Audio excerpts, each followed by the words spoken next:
ৰাইজক কোৱা। ৰাইজক আমি নেমু খেতি কৰিছোঁ, আমি চাহ খেতিত ইমান লাভৱান নহ'লোঁ।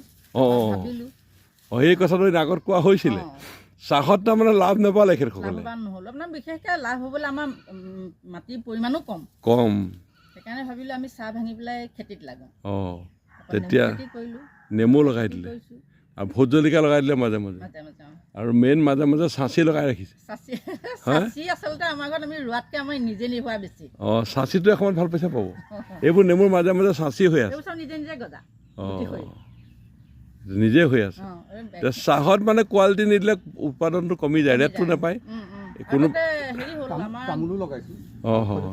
তামোল আছে, তামোলটো ভাল, আঢ়ৈশ জোপা তামোল, এইটো ভাল ভাল উৎপাদন হ'ব। আৰু যিসকল বেপাৰী আছে আহিব, সকলোকে আমি মাতিলোঁ, তেখেতে দিব পাৰিব, ৰেট মিলাই দিব। ৰেটলৈ চিন্তা নকৰিব, ৰেটটো মিলাই দিব। আমাৰ ভিডিঅ' চোৱাৰ কাৰণে আপোনাক ধন্যবাদ জনালোঁ।